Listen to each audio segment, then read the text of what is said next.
You're watching the Eternal Tournament Series. And we are back for round 2, the ETS week 3. I am Sir Rhino. Joining me in the booth today, helping me all day with coverage, is LocoPojo. How you doing, Loco?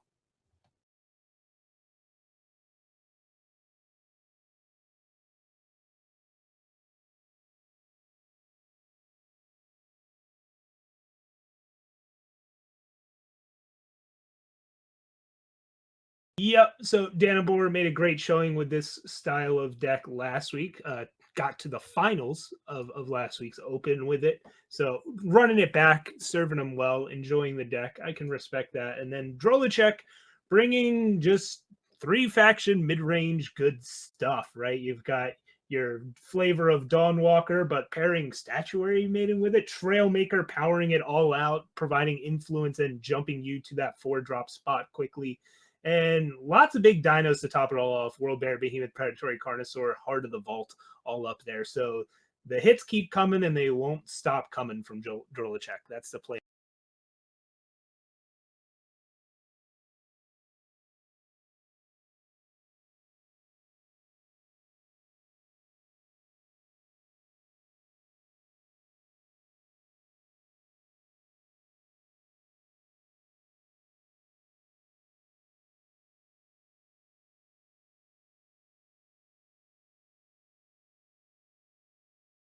Yeah.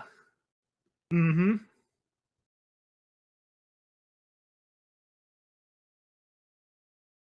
Yeah, Danabor with 0 silence in the main deck. That's the big story for this game 1 matchup as it gets underway here. Drolicheck opening on a Crest of Chaos sees a Varus choice, which is a nice answer to things like Ikaria and Throne Warden. It's a very clean 1-for-1. The problem is it's pretty early in the game. You don't know if your opponent's even going to have that in their hand at this.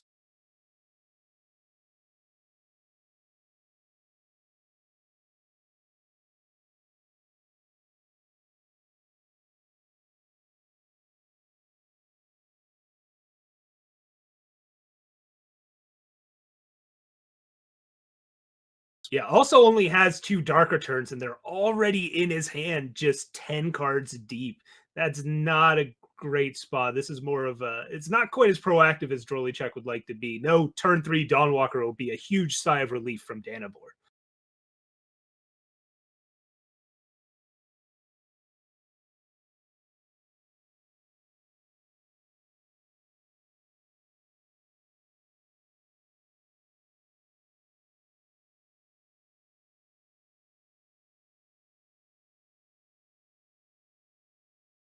Yeah, Strategize comes out from Danabor, bottoms the 4/4 with Aegis, and yeah, Maiden, while a nice card, is not so nice against Auric Runehammer. Hammer brings the pain, takes down Maiden, but ooh, Dawnwalker off the top is not a bad spot for Drolicheck to be.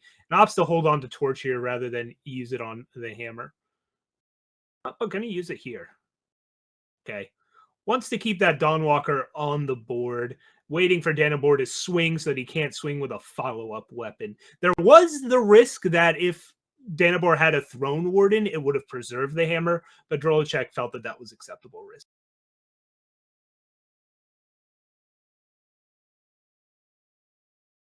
Oh, yeah.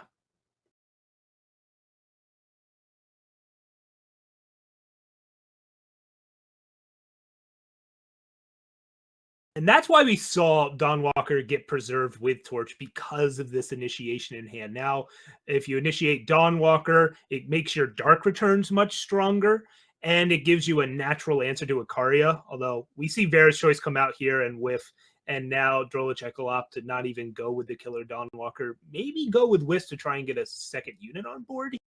But yeah, with that Varus Choice whiffing, that gives you a ton of information. You know Danabor rose for something, and it turns out that something's going to be a weapon.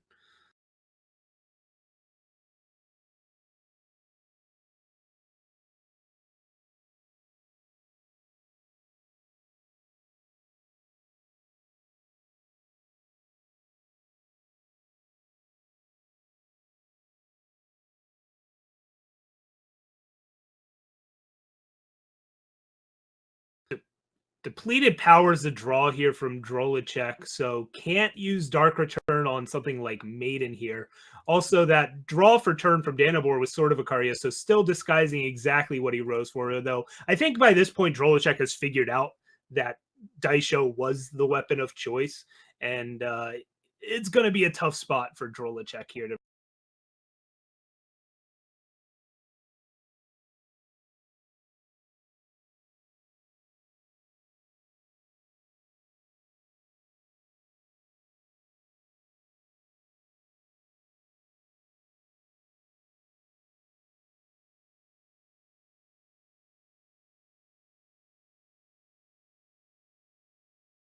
Yep, if he had drawn undepleted power there, he would have been able to Dark Return Dawnwalker, Xenon Initiation it, and take out the Daisho. But unfortunately, 2 straight undepleted power for Drolicheck there.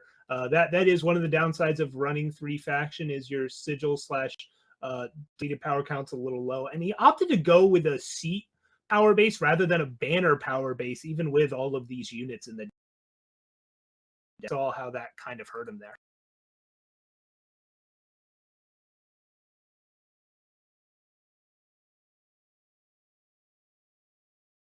I like it with Trailmaker and Dawnwalker, though. I think it's reasonable to think you'll be able to play units, and it also makes your Xenon Initiation. That's a debate for another day. I was just don't want to get too results oriented off of one game. So, how do we see sideboarding going down here as Drolicheck is now back a game, despite us thinking he'd be favored in game 1?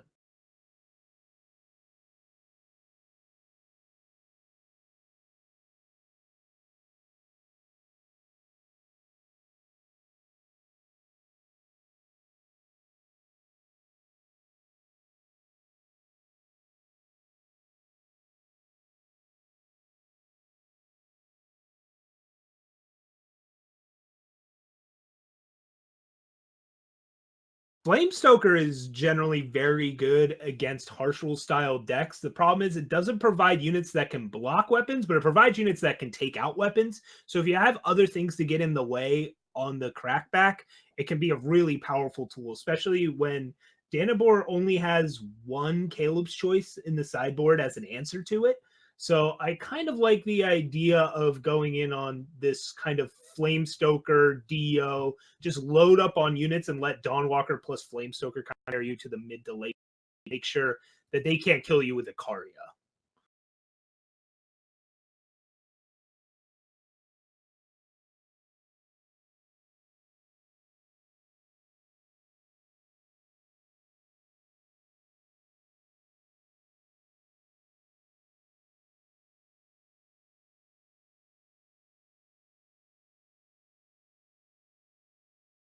Yeah, I think what I'd like to see go out is Statuary Maiden and Obelisk. I know Obelisk can traditionally be kind of good against these lists, but your units are already big enough, I would say here. I think it's more important to get nicer threats in the early to mid game, like Shatterglass Mage is very useful. It hit a bit harder, can take out some things if they don't have an Aegis up. Dio, as you said, as charge, which is very nice. The extra Varus choices can go a long way in this matchup, maybe do a little bit more the cards we just talked about. So we'll see ultimately how it changes up and how Danabor also adjusts, who will probably be bringing in some number of silences with Valkyrie and 4.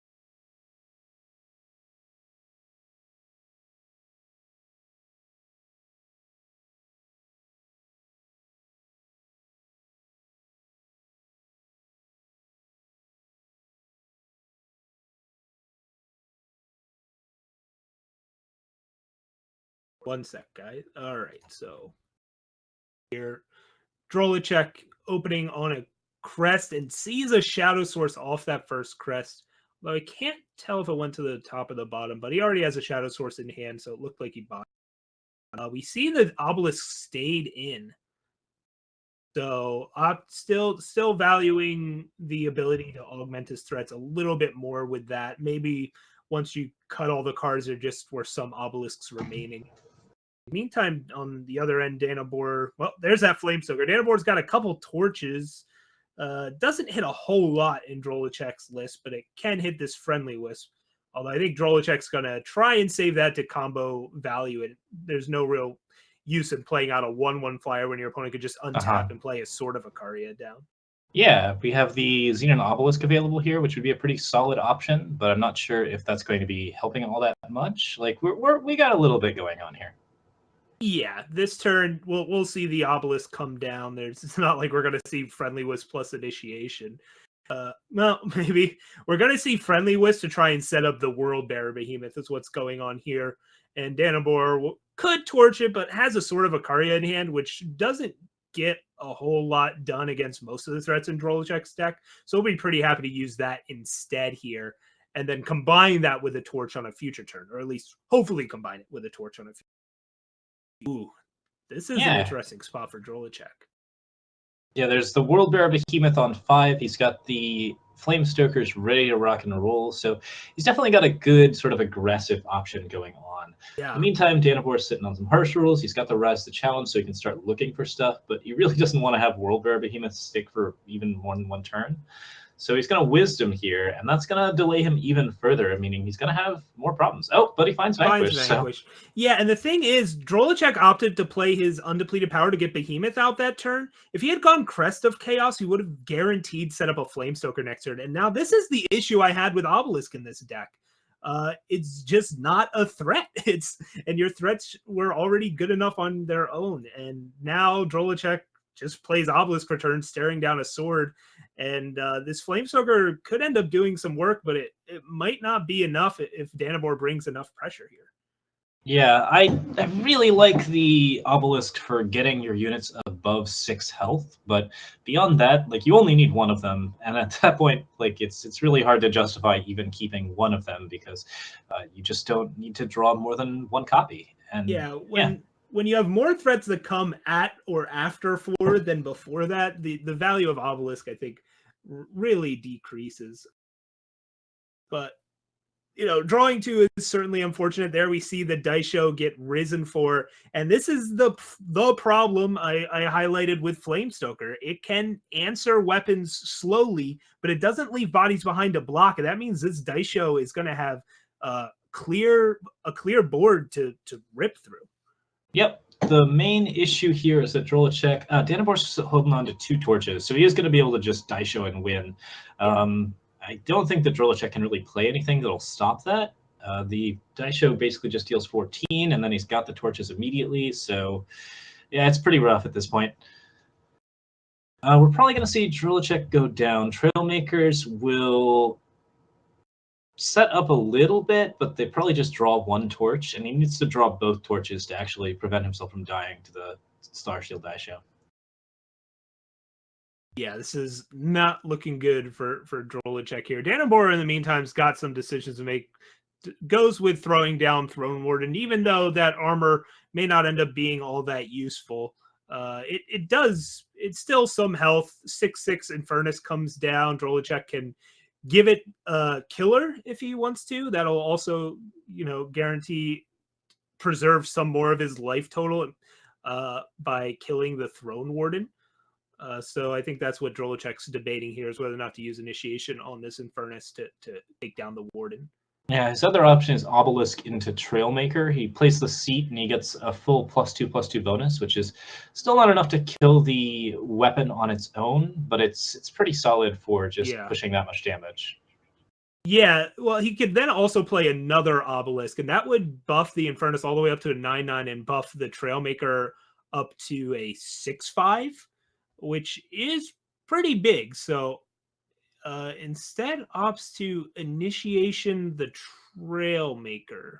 Oh, I like this play pretty well. It actually does get him the damage that he needs to kill the Sword of Ikaria, but with the Starsteel die show follow-up and the torches in hand, this is going to be game. I don't see why you care about the Sword of Ikaria. It only hits you for 3. But the Infernus comes out, will take down this dice show. He sees a Dawnwalker on top. That would have been a very good pickup for him earlier. Yeah, the Dawnwalker is the reason to play Obelisk, but it just did not come out in the right order here, and Drolicheck gets finished off by Torch. Yep, so that's 2-0 for Danabor, and he picks it up pretty quick. Yep, the consistency and the pressure of these weapons, Drolicheck just could not find the units to clog up the board enough early in the game and struggled to keep at any point 2 units on the board, which is where you generally want to be against this.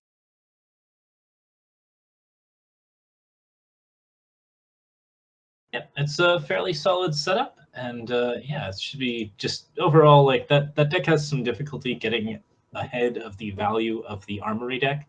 It's certainly a powerful matchup and certainly a tough one to beat, but I just don't think that there were good answers in the sideboard for him. I don't think he came appropriately prepared for that type of Armory list. I think he was. His draws just weren't that strong. I think you had a reasonable plan for Armory. You were already on 4 Dawnwalker. It's hard to be much more prepared than that for an Armory deck. So let's see if we have any backup matches lined up. So we'll talk to the guys in the back room. But meantime, we'll do a quick little plug about what's happening today. The ETS. This is the Eternal Tournament Series. So this is our second year in operation, and it's a weekly open that anybody is free to participate in every Saturday. You just sign up. If you want more information, check out aReNGee Eternal about that. But there's 4 seasons in this year, so it'll be 7 weeks, and based on how you do in those 7 weeks of opens, there's an invitational at the end of that, and how you do in those invitationals dictate if you get invited to the premier events, the mid-season and annual championships. So check, it's a really fun time. There's some prizes on the line once you get into the bigger events, but these opens are more for fun, to practice, play best of 3. It's a really great experience, and I know I enjoy it a lot. And if you want to try it out, check it out. Go to aReNGeeeternal.com/ET. Yeah, it's a pretty great time. It's always good practice. It helps you sort of figure out a lot of the cool things about Eternal's tournament scene, and there's just like an amazing amount of cool stuff that happens in the tournament games. I think there's just some sweet decks. Yeah, so it looks like we are maybe working on a backup match, so waiting to get word on that. There's some potentially sweet stuff going on. All right, looks like we are going to jump into Bradykin is in a match against somebody. I don't think we're going to get a hand cam set up, but we're going to jump in to the observation deck and see what's going down here. Actually, it looks like they're sideboarding right now. So it's Bradykin versus Farodsbro. They are 1-1. They're tied up. I know we saw Farodsbro top 8 in week 1 with a Skycrag aggro list, and it looks like he's on Skycrag again, although I don't have the exact list on hand yet. We'll bring that up in just a second. So yeah, they are tied 1-1. They are sideboarding. They're about to go into game 3, and that's what we'll jump in on. Yeah, Bradykin playing Temporal Control. Pretty standard list here. 2 Temporal Distortions, sort of the Sky King, and 4 channels at the top with some Celestial Omens to pick things up. It's got the Stronghold Visages and the Moon Dials and a lot of pretty standard stuff here. There's 1 Excavate in the list, which I do like. Mm-hmm. And it looks like, yeah, Farodsbro is basically on the list that he played it to the top 8 in week 1, where it's a very low to the ground Skycrag list. The only 4-drop in the list is Mortar. Everything else costs 3 or less. Your Vadius, your Cinder Yeti, Shogun Scepter, and then everybody's favorite Champion of Fury, stuff like that. 12 1-drops. So just super low to the ground, hyper beatdown Skycrag against very much the opposite of that in Temporal Control with Bradykin. Looks like this match is underway. We're going to jump in and get these players ready to go. Yeah, we see Crest of Wisdom, Find the Way, and Combre Healer. There's a lot of reasonable options here for Bradykin to start with. He's got some 2-drops and some 3-drops that are going to help him a little bit. Auric Runehammer's going to be pretty solid. He does need to pick up a little bit more undepleted power so he can start playing things on time, but overall, it's really not a bad hand.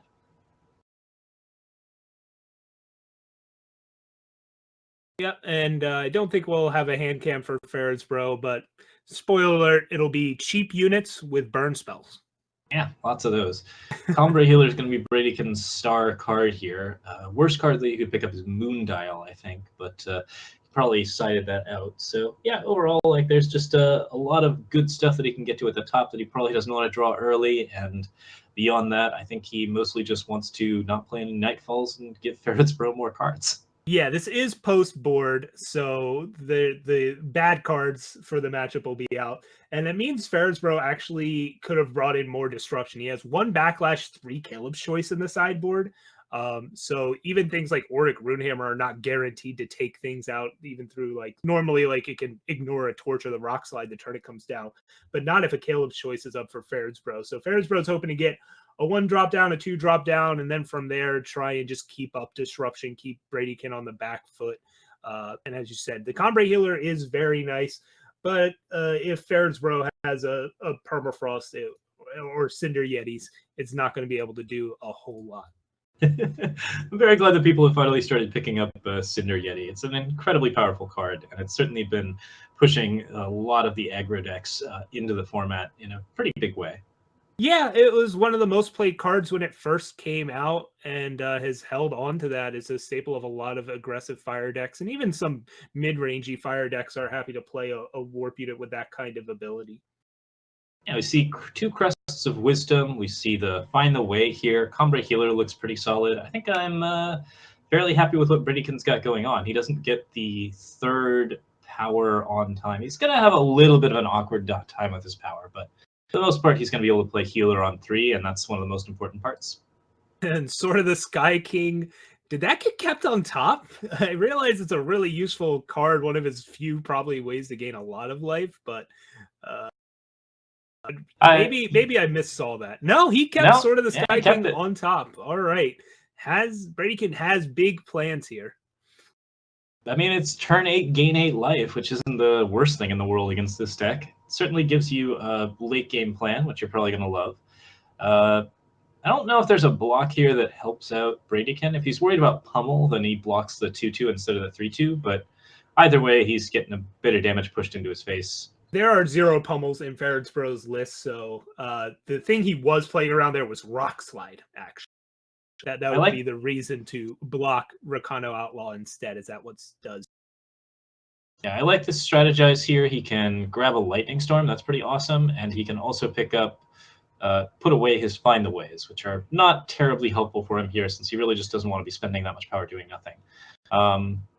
With Lightning Storm and Lightning Strike, he's capable of sort of knocking a bunch of Farodsbro's stuff down. Yeah, that's going to be very, very helpful to him in the long run. Yeah, the issue in this long run is this Rakano Outlaw's been going for a while, and if those Warcries get stacked up on an Aegis unit, Bradykin's going to be in real trouble here.